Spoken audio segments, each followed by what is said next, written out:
इस वक्त आपको सीधे लेके चलते हैं ब्रसेल्स मेट्रो स्टेशन, जहां पर मोलेनबीक में जहां पर धमाका हुआ था, जहां पर टेरर अटैक हुआ था, वहां पर प्रधानमंत्री मोदी पहुंचे हुए हैं।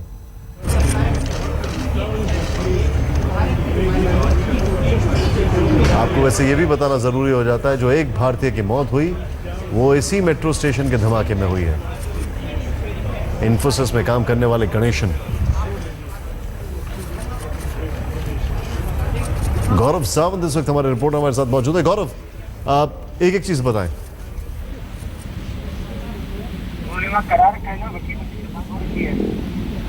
जी गौरव, एक एक चीज बताएं।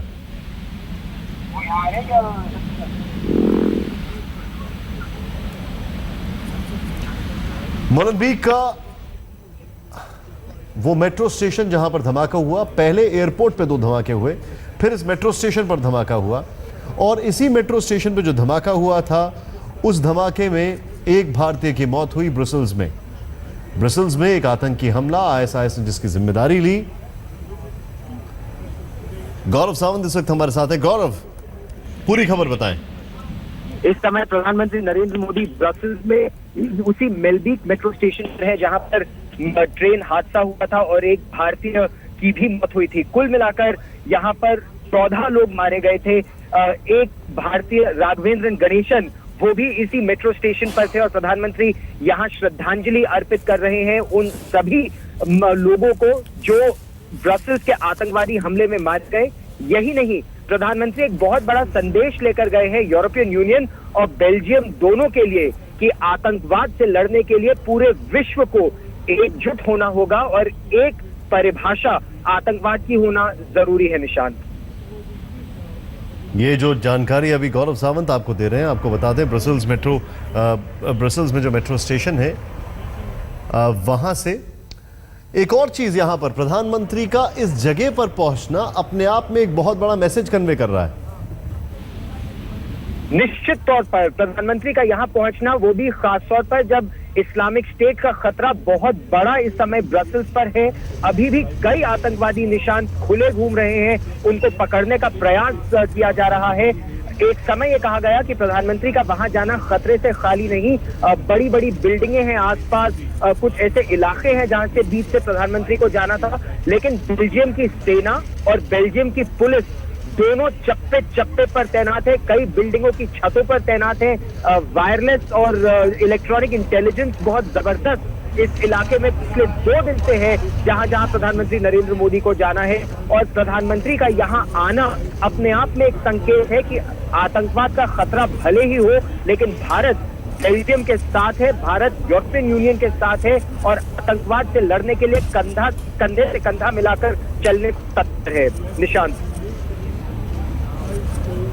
आप जो बता रहे हैं ये, और अपने दर्शकों को ये भी बता दें कि वही मेट्रो स्टेशन है जहां पर सॉफ्टवेयर इंजीनियर राघवेंद्र गणेशन 31 साल के, उनकी मौत हुई थी।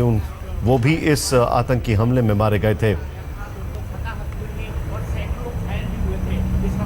गौरव, एक और चीज मैं यहाँ पे समझना चाहूंगा कि अगर ओवरऑल बात की जाए बेल्जियम की, तो उसकी जो अभी तक की अप्रोच है और जो कितना सॉफ्ट टारगेट था, ये सारी चीजें एक्सपोज हो गई। अभी इस वक्त वहां पर सुरक्षा के लिहाज से देखा जाए और तरीके से देखा जाए तो क्या तैयारी है, क्या व्यवस्था है? निशांत, इस समय बेल्जियम में